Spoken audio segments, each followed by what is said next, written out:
घंटे के हिसाब से 4 दिशाओं में 3-3 घंटे 4 प्रहरों में रहता है, लेकिन 5वां प्रहर यानी रात्रि का पहला प्रहर प्रारंभ होता है तो सूर्य पश्चिम दिशा में 3 घंटे रहता है। इसलिए सायंकाल के समय जब भी कोई पूजा पाठ करो तो पश्चिम दिशा में की ओर मुख करके संध्या वंदन करना चाहिए, पूजन पाठ करना चाहिए, क्योंकि सूर्य पश्चिम दिशा में रात्रि के पहले प्रहर में, और इस रात्रि के पहले प्रहर को प्रदोष काल कहा गया। क्या कहा गया है? प्रदोष। पश्चिम दिशा में पहले प्रहर रात्रि में रहेगा, रात्रि के दूसरे पहर में सूर्य भगवान वायव्य दिशा में चला जाएगा, जिसको निषिद्ध काल कहते हैं। रात्रि के तीसरे पहर में सूर्य भगवान उत्तर दिशा में चले जाएंगे, है ना? 7 दिशाओं में हो गए ना, दिन के 4 पहर, रात्रि के 3 प्रहर की दिशा मैंने बताई। दिन के पहले प्रहर में पूर्व दिशा में, दूसरे प्रहर में अग्नि दिशा में, तीसरे प्रहर में दक्षिण दिशा में, चौथे प्रहर में नैऋत्य दिशा में, और रात्रि के पहले प्रहर में सूर्य पश्चिम दिशा में, रात्रि के दूसरे प्रहर में सूर्य भगवान वायव्य दिशा में, और रात्रि के तीसरे प्रहर में उत्तर दिशा में होता है। और हमने बताया था, आचार्य जी ने समझाया था, उत्तर और पूर्व के बीच में आखिरी 8वीं दिशा कौन सी रह गई? ईशान दिशा। और रात्रि के चौथे प्रहर में सूर्य भगवान कौन सी दिशा में जाएंगे? ईशान दिशा में। और ईशान दिशा में जब भगवान सूर्य जाएंगे, और ये ईशान दिशा में कौन विराजमान है? भोलेनाथ, भगवान शिव विराजमान है।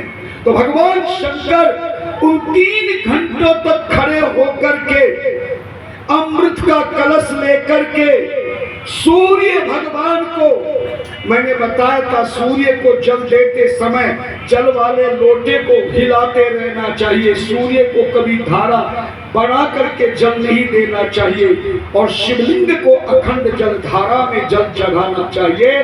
तो सूर्य भगवान जब सूर्य को जल देते, अर्घ देते, पूजन करते हैं, तो अपने अमृत के कलश को हिलाते रहते हैं। ध्यान देना। पर अगर मैं आपसे पूछूं, शिव जी को अमृत कलश कहां से प्राप्त होता है? रोजाना नहीं ध्यान है। राम नाम। मैंने आपको इतनी बढ़िया कथा सुनाई, शंकर जी के ललाट पर चंद्रमा विराजमान है, और चंद्रमा के हाथ में किस चीज का कलश है? जोर से बोलो। अमृत कलश। इसलिए चंद्रमा से अमृत का कलश लेकर शंकर भगवान रोजाना सूर्य को अर्घ देते हैं। कुंभ को हिला हिला कर पूरी त्रिलोकी के पृथ्वी पर 3 घंटे तक सूर्य को दिया हुआ अमृत का अर्घ इस पृथ्वी पर आकर निवास करता, बरसता है। क्योंकि शिव ब्रह्म है, रात्रि के अंतिम चौथे प्रहर को इसीलिए ब्रह्म मुहूर्त कहा जाता है। अमृत की वर्षा होने के कारण इन 3 घंटों में रात्रि के चौथे प्रहर को अमृत काल कहा गया है, अमृत वेला कही गई।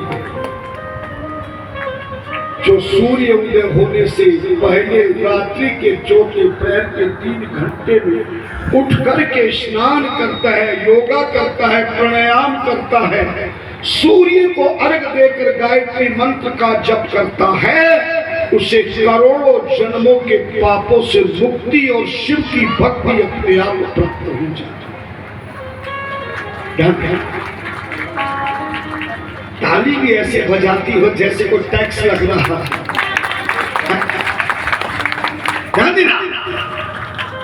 इसलिए सूर्य भगवान जिस समय अमृत कलश से सूर्य की पूजा करते हैं वो ब्रह्म मुहूर्त कहलाता है, उषा काल कहलाती है, अमृत वेला कहा जाता है।